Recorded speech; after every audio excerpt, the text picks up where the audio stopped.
From the Cronkite studios in downtown Phoenix, this is Cronkite News. Goodbye NAFTA, hello USMCA. President Donald Trump announced a new trade deal between the United States, Mexico, and Canada earlier today. What this means for us here in Arizona. Plus, an age discrimination lawsuit originating in southern Arizona makes its way to the U.S. Supreme Court. And Tropical Storm Rosa is pounding through parts of Arizona, bringing floods and strong winds along with it. Cronkite News starts now. Good evening and welcome to Cronkite News on Arizona PBS. I'm Jake Trybulski. And I'm Ashley Mackey. Thank you for joining us. It's NAFTA for the next generation. President Donald Trump says he's negotiated the new United States-Mexico-Canada agreement and calls it a victory for free trade. Once approved by Congress, this new deal will be the most modern, up-to-date, and balanced trade agreement in the history of our country, with the most advanced protections for workers ever developed. Experts say the deal will benefit those in the auto and dairy industries. The U.S. has gained more access to Canada's markets for the U.S. dairy producers. In return, the U.S. agreed to protections for Canada's lumber producers from U.S. tariffs. The USMCA also allows for more U.S. car production while protecting both Mexico and Canada from threats of larger U.S. tariffs.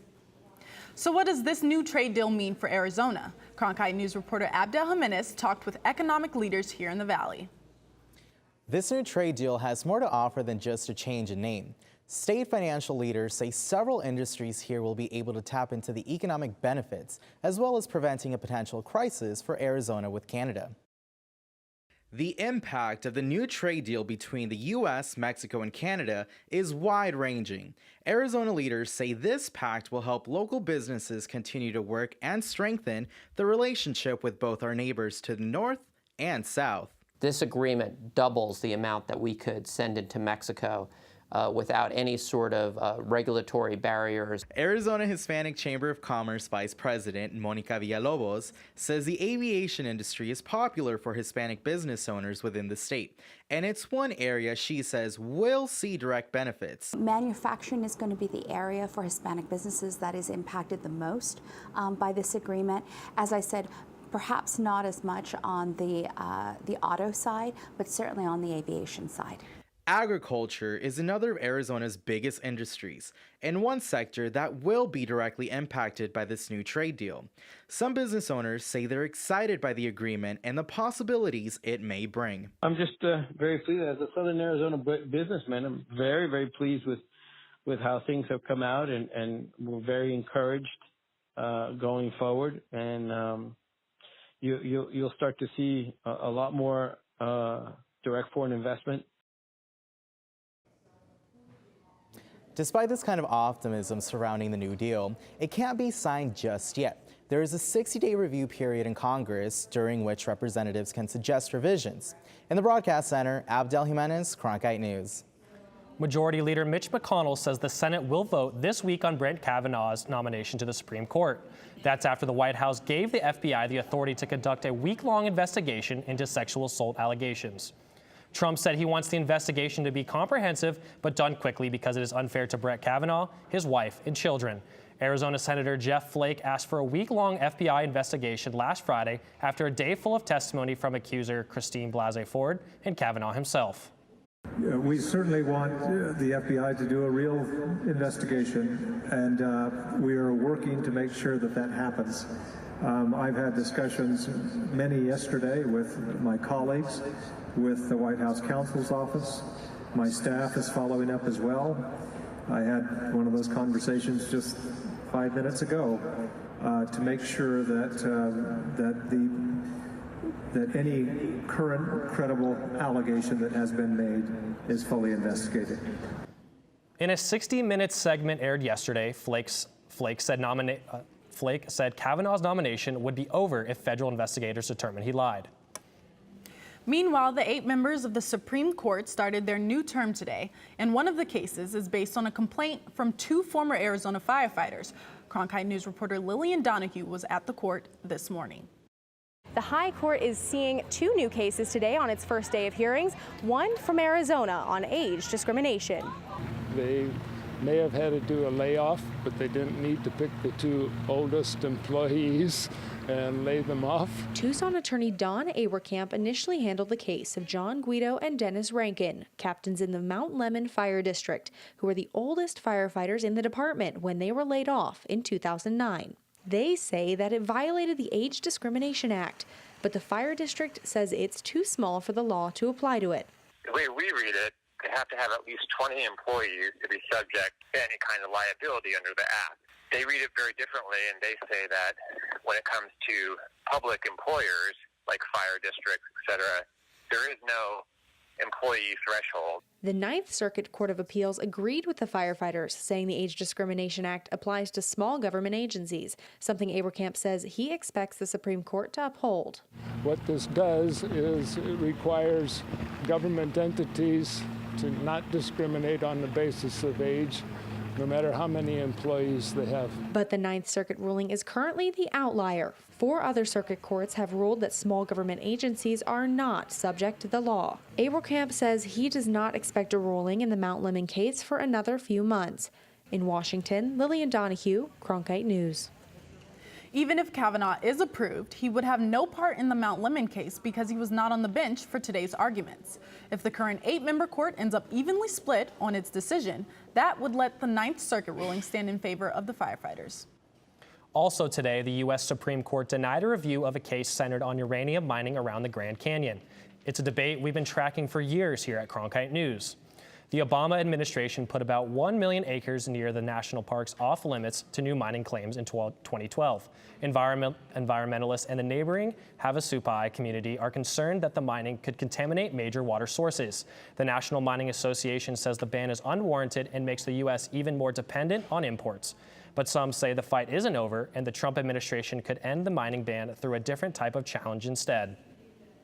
It's helped pay for more than $200 million of parks and recreation projects in Arizona since the 1960s. But the Land and Water Conservation Fund expired last night at midnight after Congress failed to okay a replacement. Help may be on the way to preserve funds for park upkeep and expansion across our state. A House bill to renew the fund permanently passed a key committee vote last month, and a Senate committee is scheduled to take up a similar bill tomorrow. Backers of those bills say there was also a gap the last time the bill came up for renewal, and that more than $21 billion in the fund still has not been allocated. Hurricane Rosa weakened to a tropical storm as it headed toward land this weekend. And parts of Arizona may see record amounts of rainfall over the next few days. Jordan Evans is tracking the latest. That's right, Ashley. In fact, some areas across the southern part of the state have already felt the impacts of Rosa as showers and thunderstorms filled in across the Sonoran Desert yesterday. And even today, we're still tracking showers along the I-8 corridor from Yuma to Casa Grande, even down into Tucson. You guys were pretty active earlier today. Things have quieted down over there and still tracking a few showers up near Wilcox and Safford out to the east and even up to the north as well. In fact, we're seeing a few showers begin to bubble up from Prescott up to the Chino Valley along that 89 highway up towards I-40. And that's going to continue to be the case through the rest of the day as we have tons of moisture aloft as all the thermodynamics are coming together. Out ahead of Rosa is expected to make landfall here along the Sonoran coastline, I should say, tomorrow morning sometime. So with those threats, of course, we're going to be tracking flash flooding is going to be the main thing we'll be looking at. Breezes will pick up a bit tomorrow as well, but we won't have to worry about blowing dust or large hail. But coming up in your full forecast, we'll look at how temperatures will even play out once Rosa clears out, as it's setting up to be a nice weekend. According to the Arizona Board of Regents, only about half the students who graduate from public high schools go on to college. Coming up on Cronkite News, a new push to turn more teens into undergrads. The Tri-University Tour includes schools like ASU, U of A, as well as NAU in an effort to bring more students onto college campuses. Plus, and 4. Another tough weekend for the Arizona Cardinals. We'll have the latest from Coach Wilkes on his rookie QB. Join Emmy Award-winning CNN anchor Anderson Cooper as he receives the 2018 Walter Cronkite Award for Excellence in Journalism, attracting industry leaders from the media, politics, business, and education. The award luncheon is the Cronkite School's signature fundraising event. Tickets for the luncheon ceremony on Wednesday, October 17th at the Sheraton Grand in Phoenix are available for sale at cronkite.asu.edu/luncheon or call 602-496-0482. I'm Judy Woodruff, anchor and managing editor of the PBS NewsHour. The journalists of tomorrow face a fast-changing media landscape, but quality news remains vitally important to our communities, our country, and our world. At ASU's Walter Cronkite School of Journalism and Mass Communication, students learn solid, reliable reporting, holding the powerful accountable, and rebuilding the public's trust. The Cronkite School and Arizona PBS, preparing the next generation for a stronger future of journalism. Millions of people die every year from drinking dirty water. I would never have felt I had the ability to do something without ASU pushing me. We built filtration systems out of local materials with the people. To see those kids drink clean water for the first time, it's the most rewarding feeling that you can ever have. I went to ASU because I wanted to change the world. The thing I never would have expected is how the world would have changed me. 1 year ago today, tragedy struck the city of Las Vegas as a gunman opened fire on concert goers. 58 people were killed and hundreds more injured in the deadliest mass shooting in modern America. The victims were remembered today in services across the city, including a sunrise remembrance ceremony. Officials released doves and held a 58-second moment of silence, 1 second for each of the lives lost. The lone gunman opened fire from a Mandalay Bay hotel suite onto crowded concert goers below. After a year-long investigation, authorities still don't know what drove the attacker to carry out the massacre. There's a new $30 million commitment to public service at Arizona State University. President Michael Crow announced one of the largest philanthropic gifts in the history of the university at a festival today. Cindy and Mike Watts, the founders of Sun State Equipment Company, offered the $30 million gift to establish Watts College of Public Service and Community Solutions. One of the key initiatives is a collaboration between the school and community leaders in Maryville to lead an intensive revitalization project, bringing arts and culture to the area and promoting paths toward higher education for Maryville families. For some high school students, choosing the right school can be tough. But there is a program that aims to change that by bringing the schools to the students. Reporter Tanaya Williamson joins us in the Broadcast Center to tell us how it works. The Tri-University Tour is an initiative that includes Arizona's 3 public universities. Its primary goals are to help students with the admissions process, scholarships and financial aid, and specific information about each school. The best part is that it's all in one place. By 2030, we want to see 60% of Arizona's adults have a degree, a license, or certificate, and right now we're at 43%, so we got some more to do. Rachel Yanoff is the executive director of Achieve 60AZ, an organization that aims to increase higher education for Arizona residents. Everyone from the governor's office to the education philanthropic organizations to the think tanks to all 3 universities, all 10 community college districts, our private school sector, our certificate sector, our workforce sector, businesses. I mean, it really was everybody at the table saying we agree on this. And partner with Achieve 60AZ comes another initiative from Arizona's 3 public universities. We view them as an enterprise and believe that working together and collaborating in certain instances, we can be more than just 3 universities.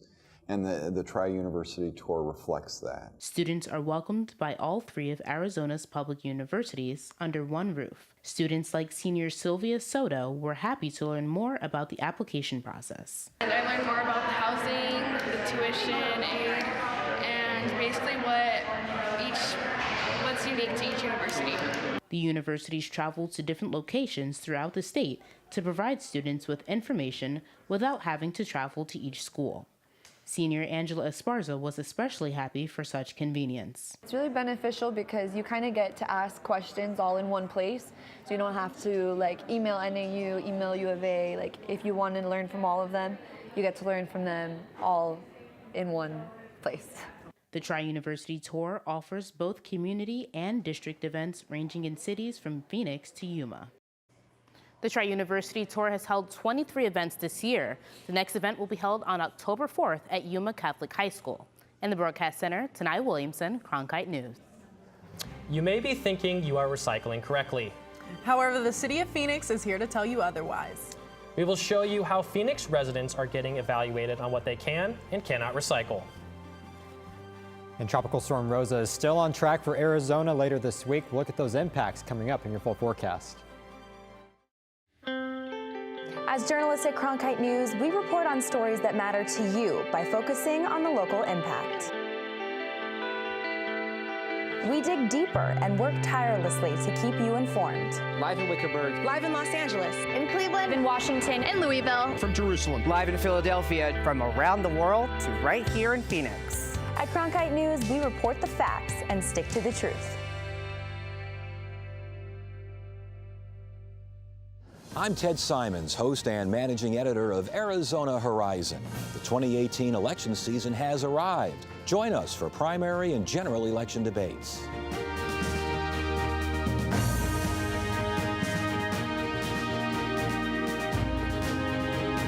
Right here, meet the candidates and hear their positions. Arizona Horizon, your source for what matters most this election season. Only on Arizona PBS. The city of Phoenix has launched a new program to help people figure out what they can and cannot recycle. Cronkite News reporter Jatsi Medina checked out the new recycling effort. Monica Strauss begins her day by going through people's recycling bins. There's paper towel and a foam cup, which we do not take. Strauss is a solid waste environmental specialist for the city of Phoenix. She looks for residents who aren't putting the right stuff in the blue bin. They get an oops tag. Those that are get a shine on tag. If it is 20% or more from what we can tell visually here, we do, along with the oops tag, reject it. The city of Phoenix estimates 30% of the waste recycling plants receive is contaminated or just not recyclable. But the pilot program saw positive results. When we first started it, we saw that we had about 72% of the residents were getting oops tags, right? And the other ones were shine on. As we saw the end in the 5th week, it actually turned around. Plastic bags and containers that aren't cleaned properly are among the many things you can't recycle. That's why homes like this one are getting an oops tag on their recycling bin. Phoenix resident Megan Easter thought she and her family were good recyclers. I'm definitely going to have a conversation again with my children about what is recyclable and what is not. Not everyone gets an oops tag. Many people in Phoenix are doing their recycling right. The common items that we see in there that are right are cardboard, plastic bottles, paper, junk mail, newspaper. Those are items that Megan Easter will make sure her children recycle. You guys are going to be the next generation taking care of the planet. Let's try to make sure that we do it the correct way. Easter's hopeful the next time the city picks up her recycling, there will be a shine on tag on the blue bin. In Phoenix, Jatsi Medina, Cronkite News. The city of Phoenix will run the Oops Shine On program for the next 12 to 18 months in 4 regions. These are places that have more contaminated recycling items than other areas in the city. Tropical Storm Rosa has made its way to Arizona. The storm brought record amounts of rainfall. Jordan Evans is tracking the latest. And the storm started rolling through southern Arizona last night, and here's some incredible video coming out of Yuma.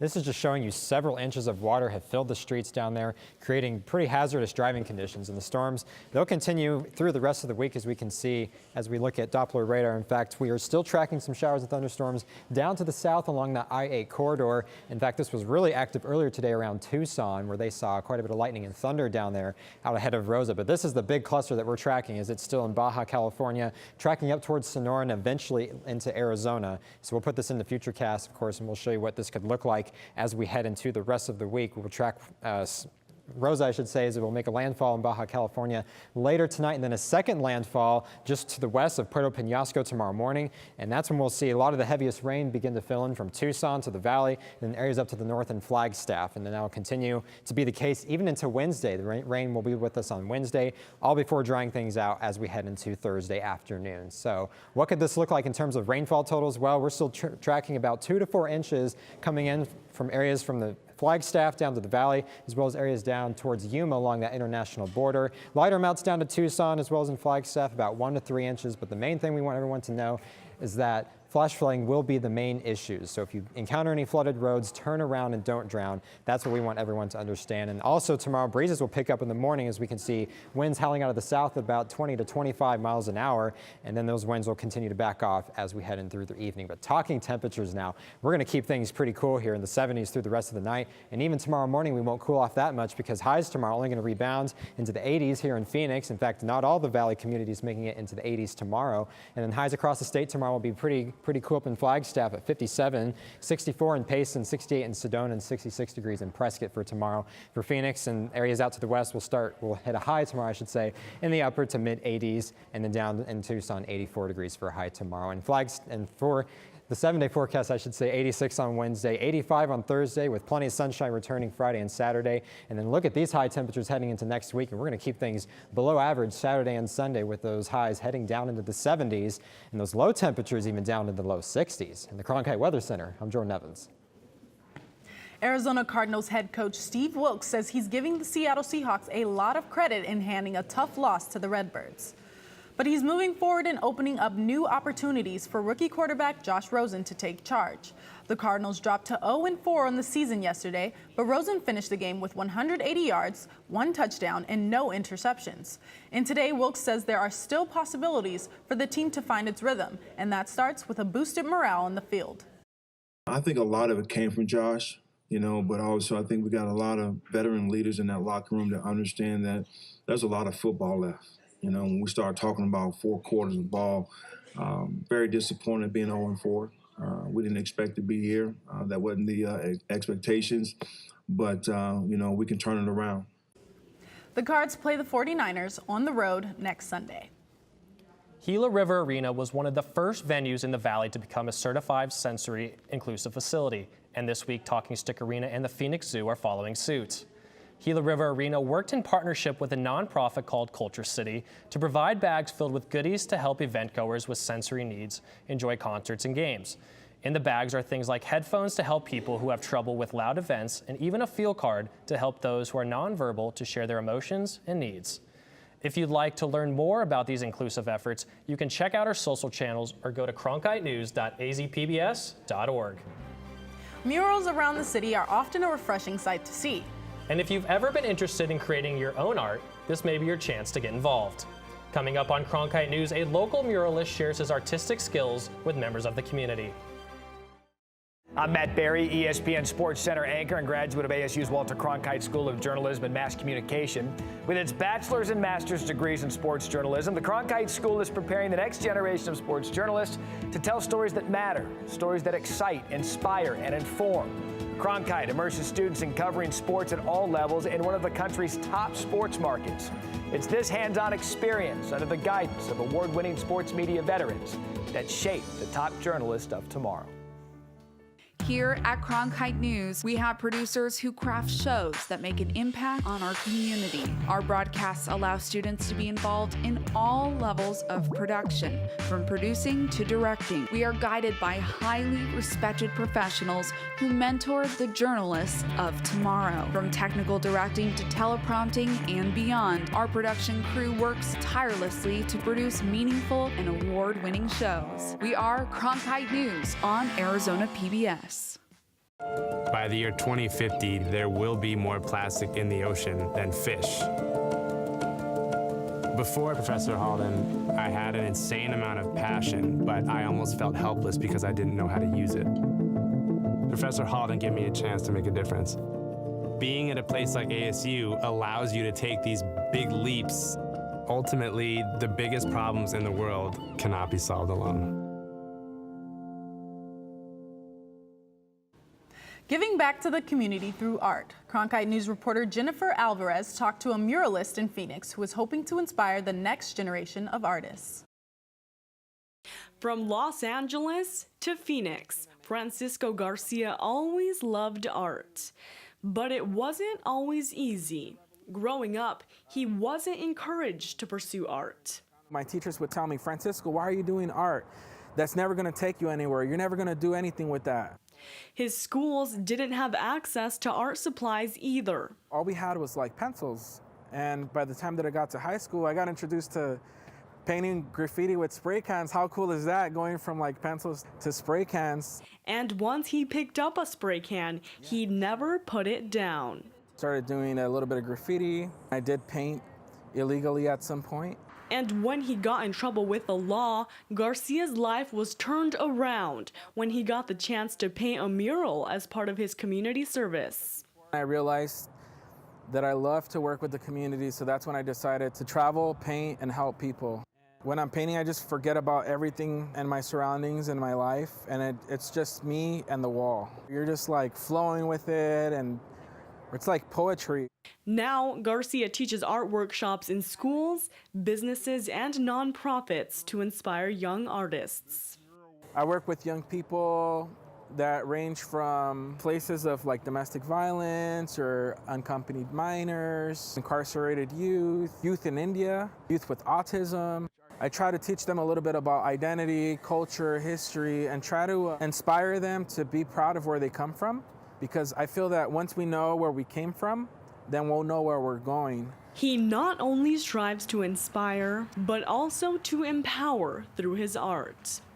I understand the power behind the art if it's focused in a positive way. In Phoenix, Jennifer Alvarez, Cronkite News. Cronkite News is proud to be the news division of Arizona PBS. Here's what's coming up on Arizona Horizon and PBS NewsHour. On the next Arizona Horizon, the latest on the FBI investigation into Supreme Court nominee Brett Kavanaugh. And we'll hear a live performance from the Black Theater Troupe's production of The Wiz. It's the next Arizona Horizon.